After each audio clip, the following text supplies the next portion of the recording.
There, Yeah, whether you ready. like it or not, it's the one Ready that for works. this. Awesome. Thank you for understanding. And let me go hit record. Welcome back to Build a Business to Profit. My name is Gualter Amarelo. I am in place of Dr. Terry Wager today. Terry is traveling to Ohio to hang out with one of our good friends and apparently the CEO of Microsoft. So Terry is playing with the players, which is what the players do. And today I want to talk about some of the major issues that face some of the people I like the most, right? You, the people in the community, the people who are hustling, the people who are grinding, who are here on the call. There are other people outside of this call right now who ask questions constantly. But you took the time to actually get your answers answered. Wow, your questions answered. Give yourselves a round of applause for being here today. It takes a commitment to self-development. It takes a commitment to yourself to admit that maybe there's an answer outside of me. Ego is what kills most ideas. Dr. Terry Wager talks about it all the time. Ego is the eliminator of great opportunities. And so when we say, I can do it all by myself, we eliminate the opportunity for success. Who got to catch my podcast today was Steve Sims. I had Steve Sims, author of the book Blue Fishing, on the podcast today. Wow. Let me say you missed a massive, massive, compelling story and a really cool piece of information. So I'm not even going to give it to you. You got to go to Alchemist Nation podcast and watch watch the episode with Steve Sims. It is currently on Facebook Live. Probably won't be on YouTube for another couple hours, and it definitely won't be on iTunes for like 3 weeks. So Facebook, LinkedIn, Twitter, or YouTube are the way to go. Here's how I see your success unfolding for you. And this goes for each one you want to call it. It's a very similar path. And Brian kind of touched it. First, you believe in yourself. First, you identify that you are worthy of more. And as simple as that sounds, it's what stops 97% of the planet. The 3% that make it at least believe in themselves. Does that make sense? They had to get through that part. Then the second part is having a true understanding of time. And I'll tell you, at 35 years old, I am still a student of time, and I can't even like say that I understand it.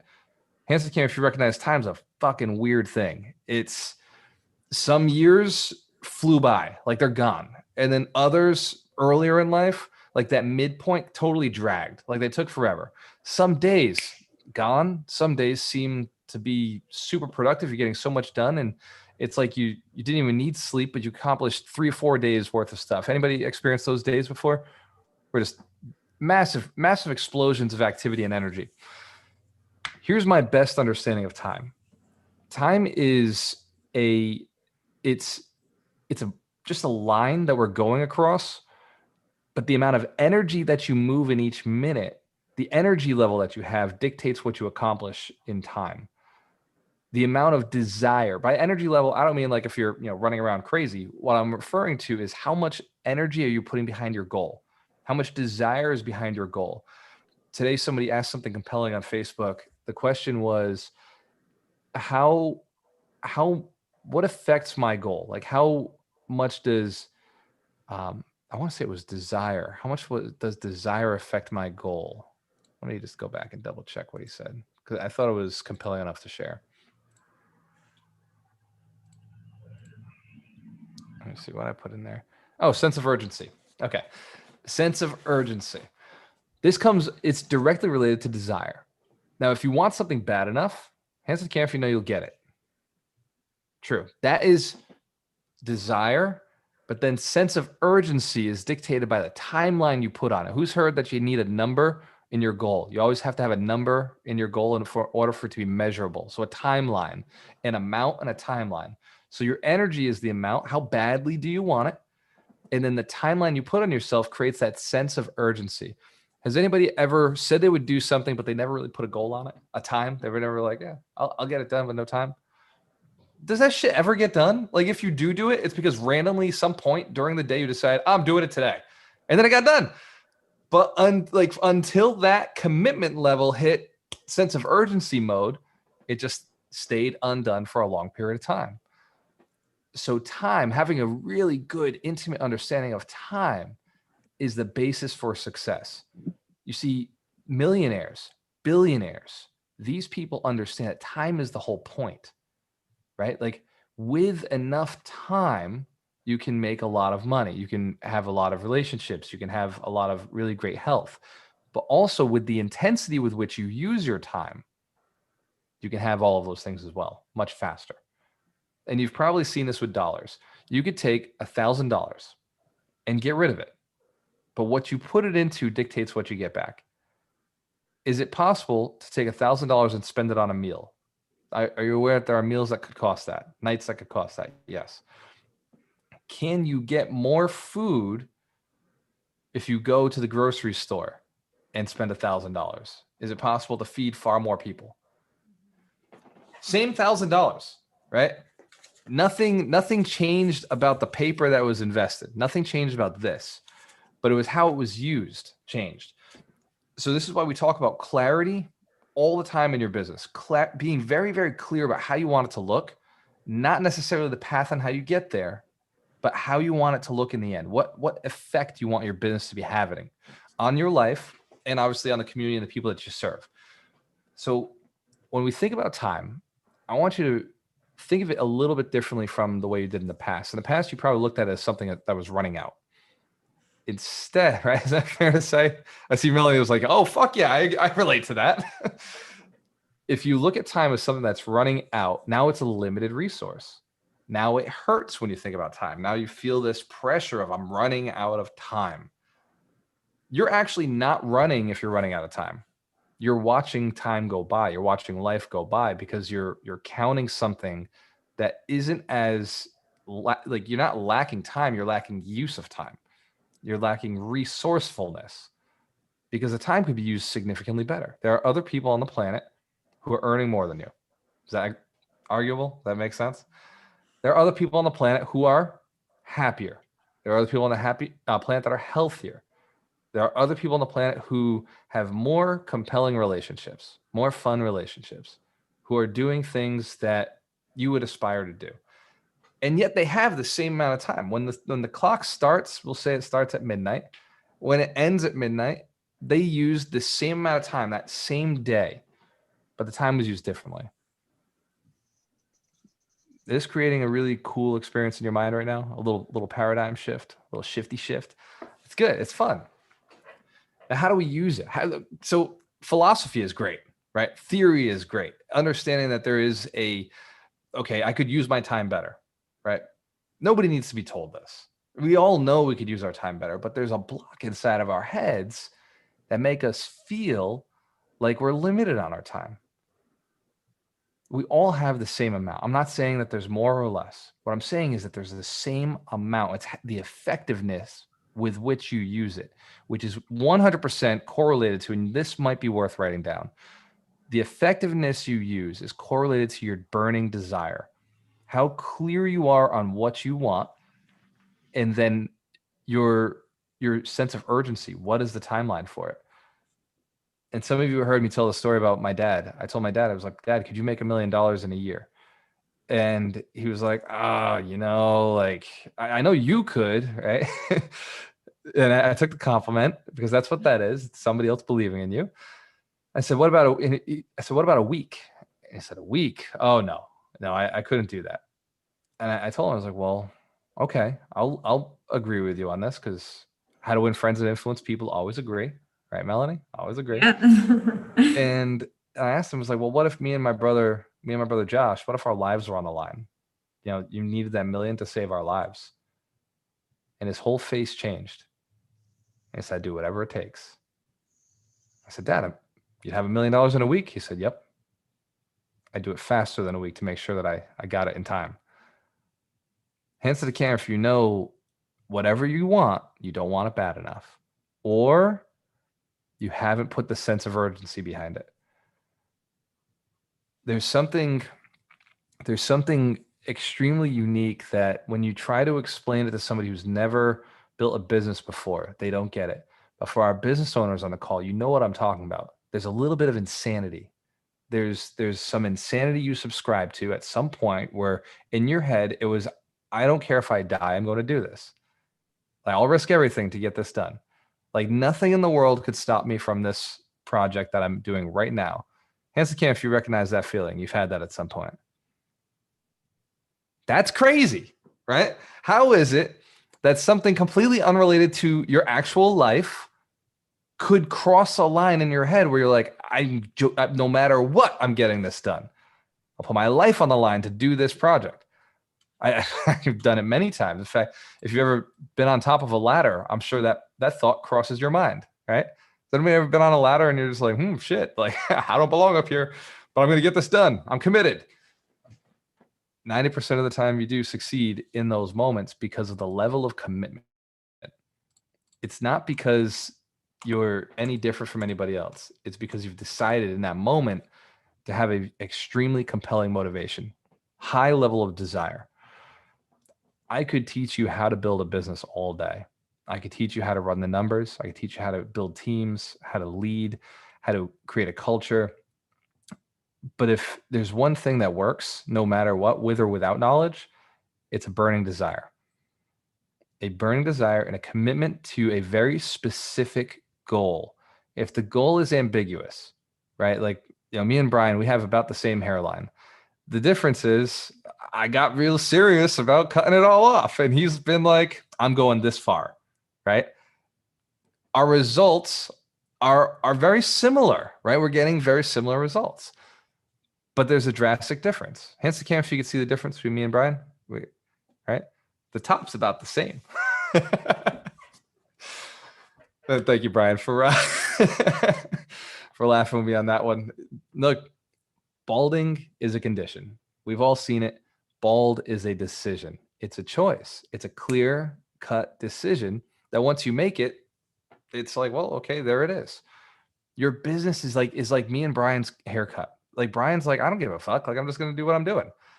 And for me, I looked at it for a moment. I said, you know what? Fuck it. We're doing this. And then from that day forward, every day, I now am committed to shaving my head. And Brian gets to go to get his haircut once a week or twice a week. Right? Depends on, how he wants to look. Every single thing you do in your business takes that level of decision making. Like the difference between being bald and balding is so fucking minute. It does not matter, right? It does not matter at all on the outside, like perceivably. But in your business, there are things that are the same level of decision energy, same level of decision commitment wise, that once made, everything changes. The entire business changes. We're not talking about big things. We're talking about very, very small decisions. But the result of these small decisions are huge, massive. Hands to the camera if you know it's possible to make one phone call that makes $1 million. It is. It is possible to make $1 million phone calls. Anybody in real estate knows this is true. You make that call to the agent, you put the fucking offer in, boom. 3 months later, you own $1 million property. And if you called the right agent, maybe it's a $4 million property and you got $1 million equity in it.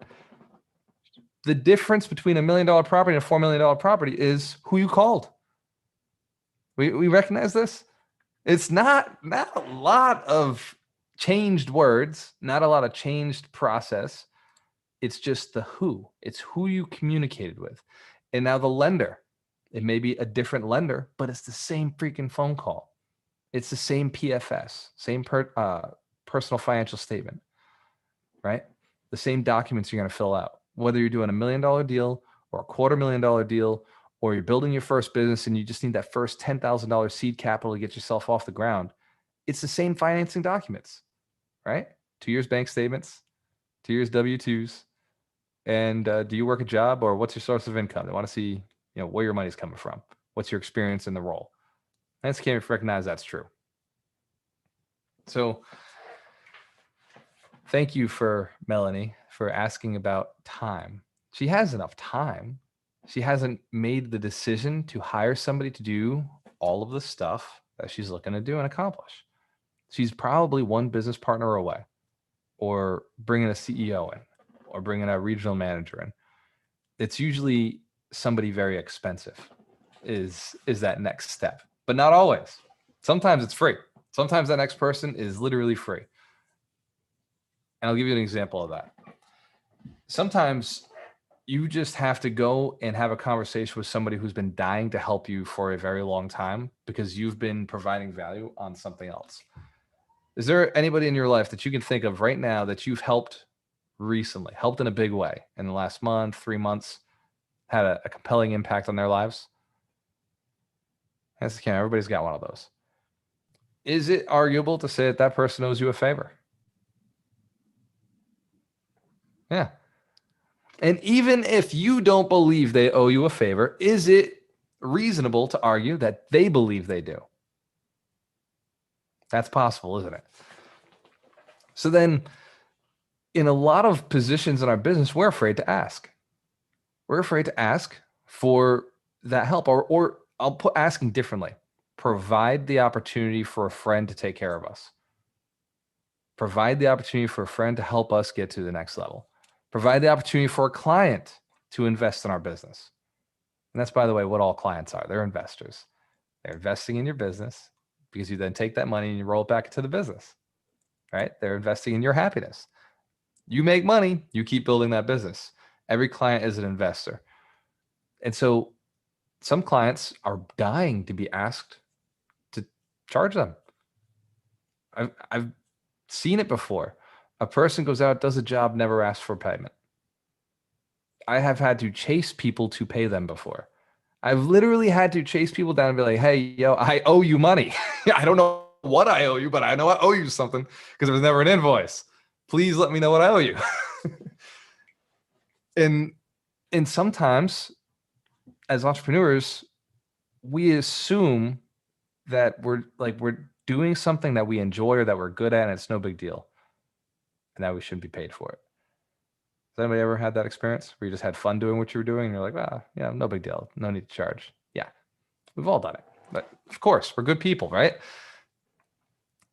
Time is relative to how you use it, Melanie. It is relative to how you use it. Everybody on the call, you can change how much you're getting done in a day by bringing somebody on. A key player, like a game changer, right? That one person can change it all. When I brought my property manager on, suddenly there was an extra 40 hours a week for me. Suddenly I was completely free of 42 units, and now we're at 58 units. Suddenly I was like, man, I don't talk to tenants anymore. This is nuts. All that free time that I didn't know that I didn't have. I did not know it wasn't there until suddenly my phone wasn't blowing up anymore. And it was a game changer for me. So if you're not getting as much as you'd like done, it's because you're doing it yourself. It's time to focus on, and sometimes for us entrepreneurs, it's, compensation plan. Whoa, like what are they going to cost? Not everything is hourly. Sometimes it's by job. Sometimes things are done for free because they just like you. Sometimes you're making up for it on something that you enjoy doing and you don't even know that it holds a monetary value. I've been coaching for free for years. I coached for free for more years than I've coached and charged. And I still coach for free. And I create this massive value out there that I can't see or touch, but other people are experiencing. And I know it exists because every so often somebody will just send a check in and I'm like, I don't know what this is for. Or somebody will offer to go do a job for free. And I'm like, why? Well, because you've given me so much. It's easy to lose track of the things you've given out. Hands to the camera if you know that's true. Because you're a good person. You just keep giving. That's good. So sometimes it's just about asking for all of us. So that's time. Starting stuff, doing the starting stuff Jen mentioned. Yeah, doing the back end system piece is an important part of the business. But there is no part more important than the front end. And I can tell you in any business, and Jen, yours is no different, right? You could tell everybody your books are going to, like, how long does it take to do a book right now? Estimated. About 3 to 4 months. 3 to 4 months. Watch this. You tell everybody it takes 5 to 6 months. Will they know the difference? They're not going to know the difference. I guarantee you. Look, this book took me 6 months, right? Like, legitimately, that one did take me 6 months. So, like, there's no, like, it could take, I know authors who've told me it's taken them 16 months. So you could say it takes 5 to 6 months. In the next month or two, you do lead gen and you fill the funnel. And then as you fill the funnel, you build your systems when it's time to start. There's nothing more important. By the way, Jen, I know we're partners. I should have said this sooner, but it all happens at the right time, right? When you ask those questions, I get the right answers. So, but that is a principle for every one of you. Sell the product before you build or create it. And if your product does take time to build or create, leave some time, set the context early on. We have the 100 Millionaires Summit coming up in October. Hands to the camera if you know about it. 100 Millionaires Summit in October. It's going to be a fucking killer event. Let me tell you about this event. I'm going to crush it. I'm going to take your old mindset and I'm going to double your net worth and income blueprint so you go and make more. I know exactly how to do that because I've been doing it for years. I built this community to teach me how to do this. I ask all the questions, I learn what your problems are, and now I go and I deliver. That's a process that took me time. So, and then I brought on a partner, in fact, my girlfriend, who is an event specialist. She's been doing events for her entire life. It's what she went to school for. It's what she did for restaurants, for companies. And she's going to run that event for me. Because if it wasn't me and it wasn't her, I would have hired somebody. But it's something she enjoys doing. The event was something I would not have done on the level we're going to do it if it wasn't for her, though. It's going to be 10 times better, more involved. More, like, I wouldn't have given you guys hotel rooms. I wouldn't like, fuck, like, figure it out. She made sure there's a block there. So our people are in the hotel. Like, they're protected. There's 100 people that we've protected. Now we're looking to fill the room with 500 alchemists, mindset, right? People who are building their wealth, building their businesses, looking for partnerships to do the things that they don't want to do. So the 100 Millionaires Summit is something that out of nowhere was a decision decided to be created, decided to be built. And it will be significantly better than if I'd done it by myself because I've been pulling the information from each one of you. And then Doreena's been pulling information. The other coaches have been talking to me saying, this is what the community needs. I've got this inside scoop as these coaches are interviewing you and asking you all these questions and moving you forward. They're telling me where the students are. They're telling me where students are starting, where they come from and where they are right now. And so I built a 3-day event around where you're starting and where you are right now, because every single person has the same problem. You got to double your net worth next year. You got to double your income next year. That is a system. That is a process. And it's the same for everybody. Now, the how you do it is going to be different. But this thing up here that you're walking around with all year long, that's the same process. I can tell you the same compelling story, and each one of you is going to learn what you need to learn. Hands to the camera if you think I have that 100% scripted out right now. You'd be right. I don't. No way. Why would I? I'm doing information gathering right now. I have the confidence to know I can deliver because I've done many of these live events before. And I'm just tweaking. I'm going to perfect this as we get closer. As somebody says something, I may throw it in. As I notice people aren't in the area that I thought they were, I'm going to pull something out so that I can deliver the absolute best product when it comes down to the event. And you will be blown away. I promise. When I do a live event, I go all out. It gets crazy. There are tears, there are emotions, and there are breakthroughs, and you will change. You will leave a different person and you'll be happier with who you are. I promise. That's my commitment. You'll leave with better people in your network and you'll leave happier. Hands to the camera if you're sold on the 100 Millionaires Summit in Orlando. Shit, you don't even know when it is, but you're like, fuck yeah, sign me up. Let's go. Didn't even tell you the price. But you see how you can sell a product before you build or create it. That is feasible. That is possible. We're doing 3D printing houses right now. I don't own a 3D printer.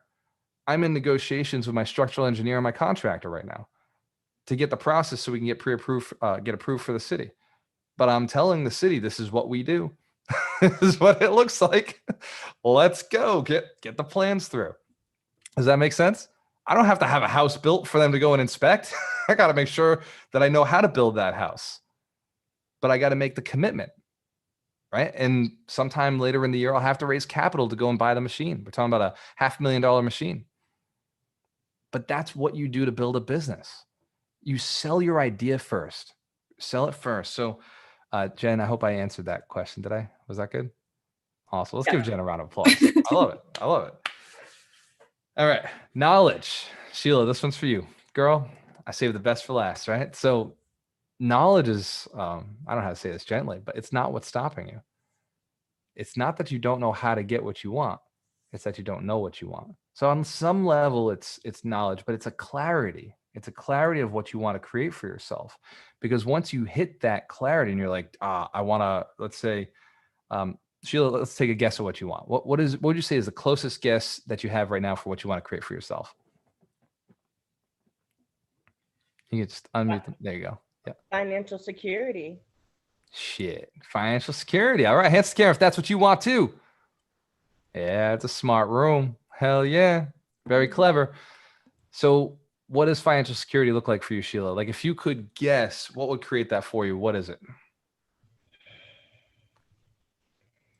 I possibly passive streams of income where I'm able to help others do the same. Before I make fun of you, let me first say you have a beautiful soul, and I love where you're going with this. I absolutely love it. Sounds like I'm way off though. No, you are very close. Okay. But we're missing the detail, right? The measurable detail. How many people do you want to help? And then what is it you're going to do to get those passive streams? So to say many passive streams, and I do have lots of passive streams, but I had to go one at a time. And I had to commit to one fully until I got it operational and automated to the point where it was passive. And then I would have a passive stream. Then I could add another one. But it's really hard to add 2 passive streams at once. I mean, give it a try. It's a bitch. Like if you get 2 passive streams at once, they're like little trickles. They're not worth talking about. But if you go after one, you can have a fire hose of a passive stream. And then once it's automated, you can, and once it is truly passive, then you can move on to another one and build yourself another fire hose. Does that make sense? Yeah, it makes a lot of sense. And you're right. Clarity is the key. I have no clue. I'm just starting out. I'm just trying to find my way right now. Girl, I'm like 35. I'm still just starting out, right? I've built a $10 million business. I have a nice training company with 150 students, and I still believe I'm just starting out. Okay. Well, so that's okay. That's the right mindset. Okay. Go ahead. So if we could I would just answer the camera, by the way, are we okay with helping Sheila through this right now? Do we care enough about her to do this? Hell yeah. Give yourselves a round of applause. All right. I like it. Community effort. We're in this. Okay. Go ahead, Sheila. I don't know. This is my situation. I just retired. I retired June 30th. And, congratulations. Thank you.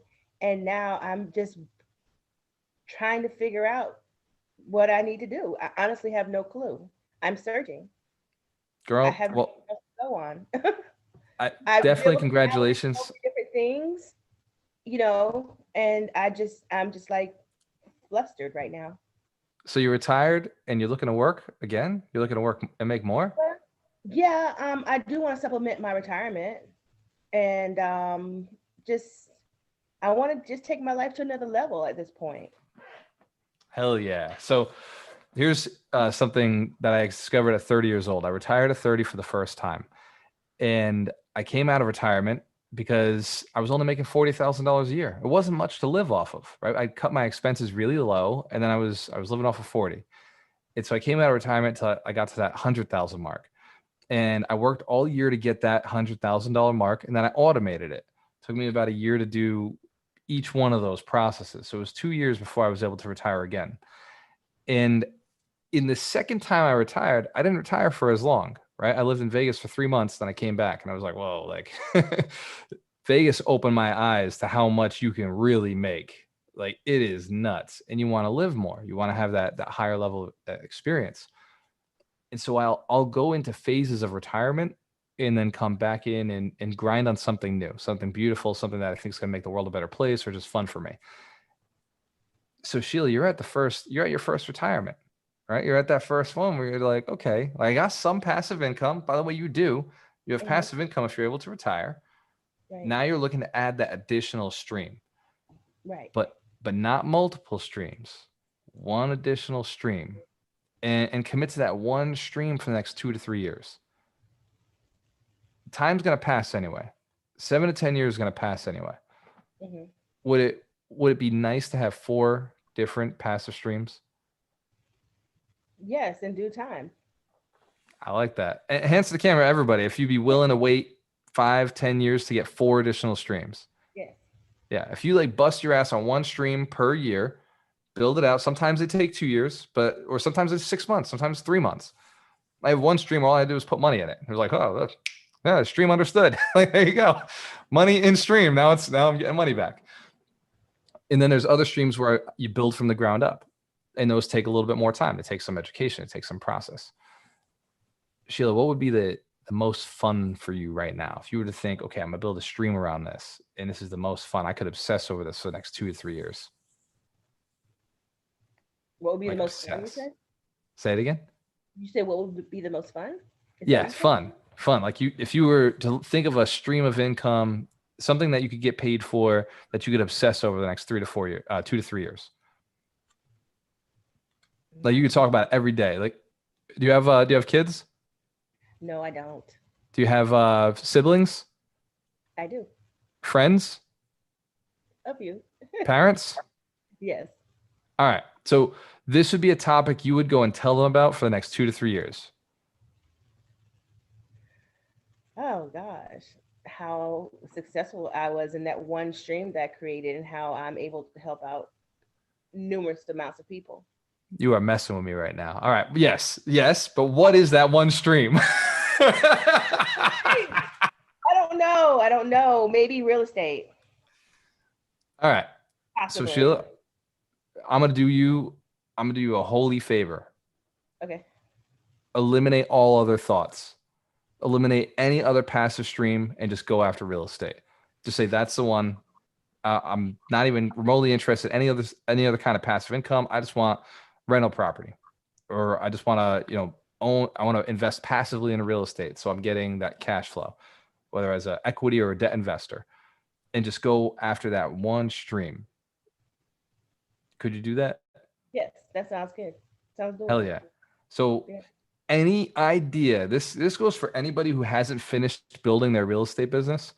Any idea that crosses your mind that is not real estate is, and bear with me on this, evil. It is the devil. It is temptation. It is FOMO. It is the dark energy, whatever you want to put out there, right? That is the devil taking you away from your gift, away from the gold at the end of the rainbow, what you deserve, your chance. Right now, once you've built, and I know Brian and Melanie have both built really good rental portfolios, and they have now the option to go and build a business that they feel compelled to do, something that's fun. And Melanie, I forced her back into subways, so she's building more subways because it makes sense. Like, she has a skill set, the knowledge, and the ability to do it better than anybody I know. So she's been owning Subway since 17, Melanie? 17 years, or since you were 17? No, since I was 23. So it's been 17 years. 17 years. Got it. Well, whatever. I make your story more fantastic if I can. So Sheila, that's the secret. All right. We're going to get you committed. You're in real estate, and I'll let you decide, dependent on where you're at cash in the bank. If you're under 100,000, I'm going to say it's time to focus on real estate and maybe do a flip first. Right? Maybe do a flip first. If you own a piece of real estate, you already live in a piece of real estate, probably going to have to flip something first to get the capital back up to go and do the 25% down. If you don't own or live in a piece of real estate, well, then shit, you could probably buy your first multifamily now with owner occupied funds. You're talking maybe $10,000, $12,000. Does that make sense? Yes, it does. So it's a great business to get started with. And I have a process that I call wealth stacking. And in wealth stacking, I talk about the first $1,000. The first 1,000, shit, it's got to go up here, right? Like, build this, like, get the right knowledge on the business you're getting into. That's why the mentorship is like right around that price range. The mentorship's $1,200. So if you got $1,000, like, go make another 200. sign up for the mentorship. We'll help you build your business. We'll help you buy the first real estate deal. And then if you're around 10,000, my suggestion is go and buy a piece of real estate. Owner occupied real estate. If you don't own real estate, go and owner occupy a multifamily or a single family and house hack it, like rent out the bedrooms. A lot of different strategies in real estate. The point is just go and give somebody else a house, like give people housing so that they're paying you. First 10,000. Second 10,000. If you already own a piece of real estate and you're renting out the rooms or you're renting out units, now it's time to go and take that 10 grand into your business. Spend on tools, resources, marketing, or salespeople, pay commissions, whatever it takes to build your business to the next level. Every business is different, but they all operate kind of around the same arena. The more people you get in front of, the more money you're going to make. Sometimes the more ability you have in your business, like some businesses require a truck or they require tools or they require computers. Some of those asset investments will make you more money. Sometimes hiring somebody, if you got $10,000, sometimes hiring somebody will make you that next 20,000. Because remember, you don't pay them $10,000, you don't pay them a $30,000 salary. You pay them $800 a week. Does that make sense? So if they can bang out enough production in a couple of weeks to bring that money back, worth the investment. Every business will be different, and wherever you're at is going to be different. So you work from that first 10, buy a house, buy education, the first 1,000, next 10, buy the house, the next 10, reinvest in your business till your business is pumping out 50 to 100,000 a year, and just keep reinvesting until you hit that point. At the point where you're pumping out 50 to $100,000 a year, you should be buying a house a year, minimum, buying a house a year and reinvesting back into your business. Both models now build $1 million on both sides. You buy enough houses, you can have $1 million. You build your business up to the point where it's bringing in 350,000 a year, you get $1 million business. Does that make sense? Mm-hmm. And why do I talk in terms of million? Shit, you got to start somewhere. Why not? Like, what number do you want to aim at, right? Like 75,000? Who gives a shit? Like, whatever. But I like million because it's just a fun number. And I think million is the new middle class. Like, there's 18 million millionaires in the country already. It's not like we're short on millionaires. Like, they're pretty common. Anything under 100,000 is definitely tough to live on. You know, and if you're living on it, you are what we call somebody who's figured it out.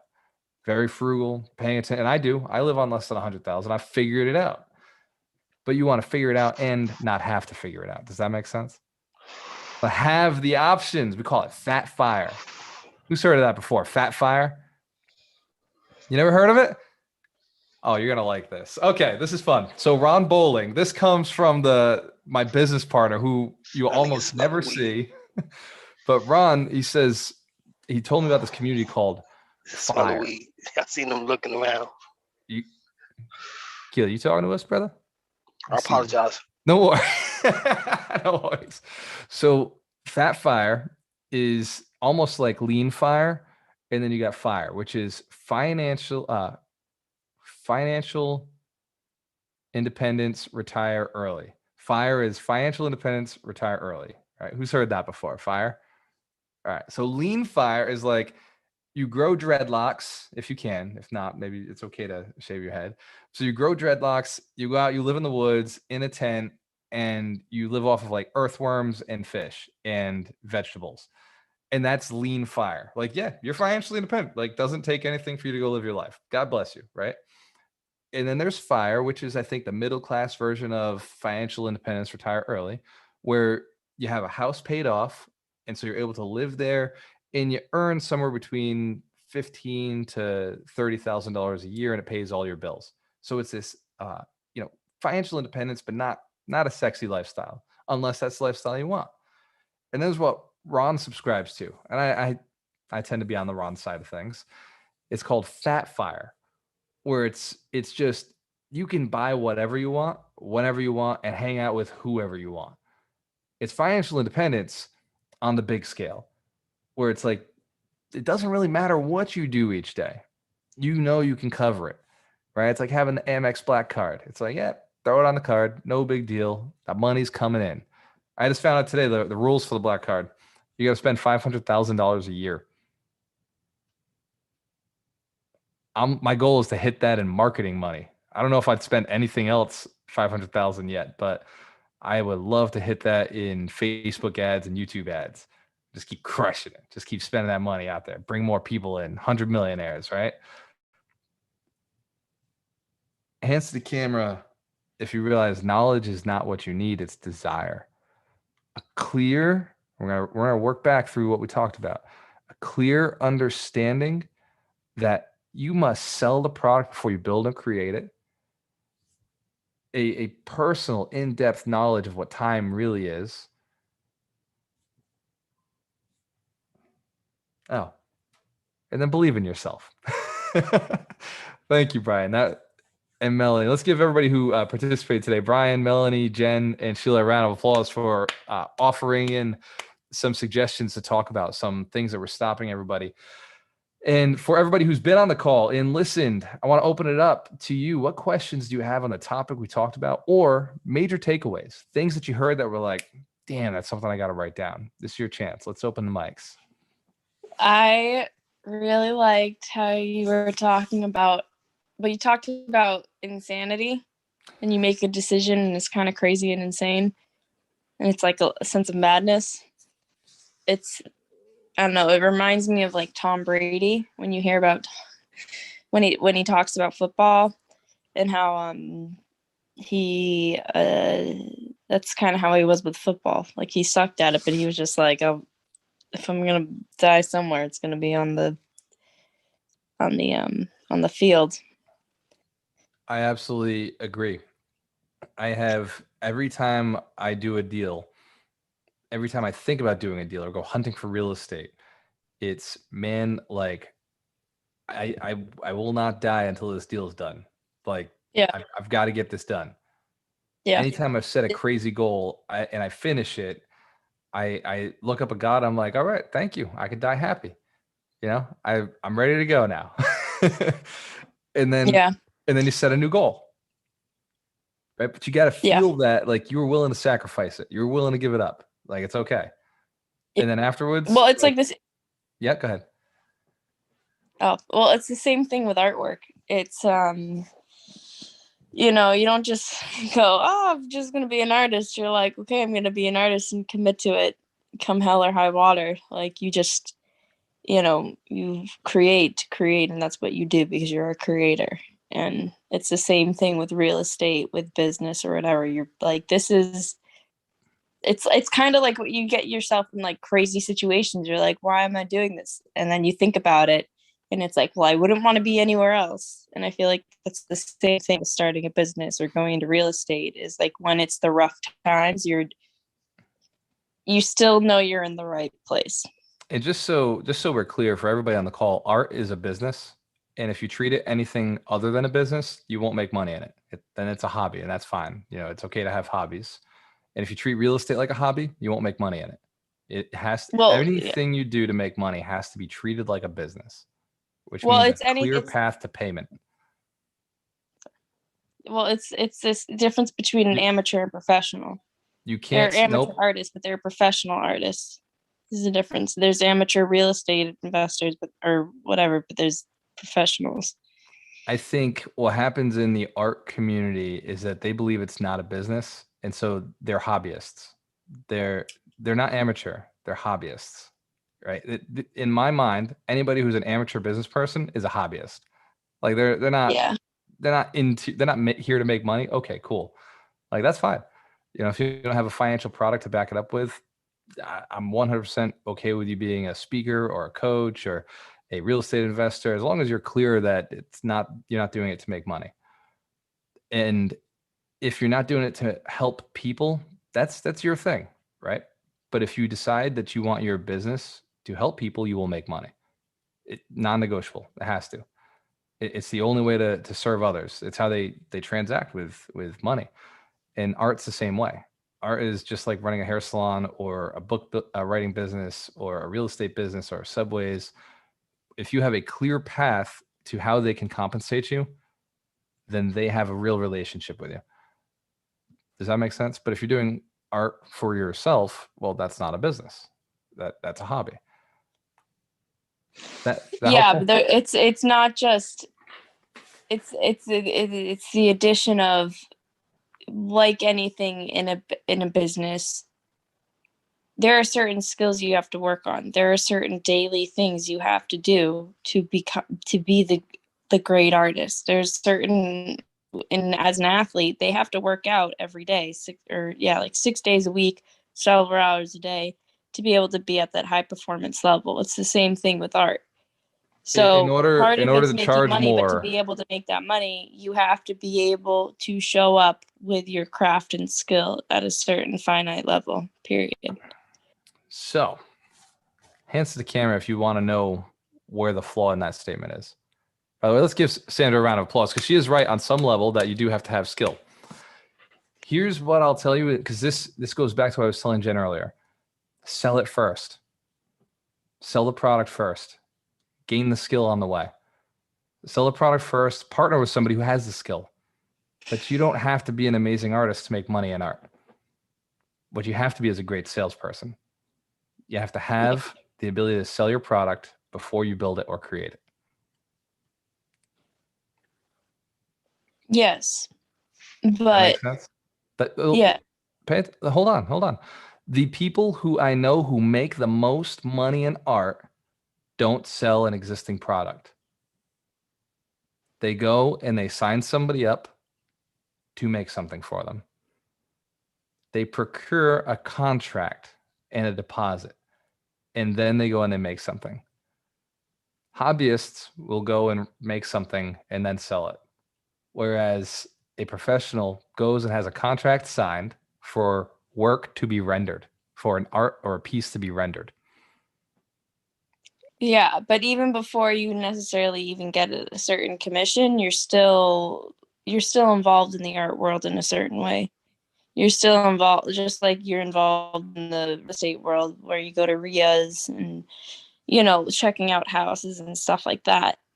That's a confidence thing, right? That's all. Yeah. All we're talking about now is confidence. So a person with no real estate knowledge could do a real estate deal if they just did what I told them. The problem is if they lack the confidence, they won't do it. But it doesn't take much to pick up the phone and run a script and ask a couple questions and give a couple answers. Very, very simple to do the process. But what you're talking about is confidence. Confidence is what stops people from doing those things. Yeah. Great conversation. Let's give Sandra a round of applause. Sandra, I challenge you because I love you. I want to see you be successful. That's it. I already made it. Thank you. Awesome. And she's living in Spain right now. Shit, she lived in Australia last year. Now she's living in Spain. Like, she's crushing it. She's hitting her goals. Well, yeah. I'm not just in Spain. I'm with a bunch of artists in Spain in a very artistic place. She's hitting her very specific goals. Sheila, did you hear that? How specific what she wanted was, and she's going exactly after it. Awesome. Yeah.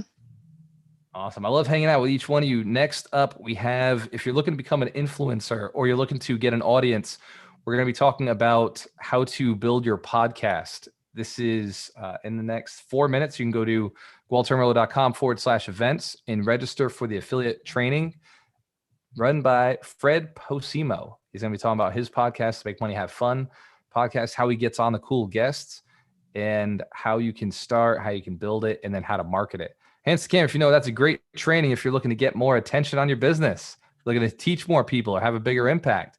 And if nothing else, it's just fun hanging out with us. I enjoy each one of these lessons. I enjoy seeing your successes, and I love your questions. The more questions that we get, the better the content I'm able to create. The more questions that we get, the better a trainer I become. So thank you so much for being willing to share your questions, being able to share your concerns. And by the way, let's all give Steve Cutt a round of applause for being on Melanie's camera. Give yourselves a round of applause for being here tonight. Successful people show up and successful people take action. I'll see you on the next one. When you have a choice, always work with the best. Good seeing you guys.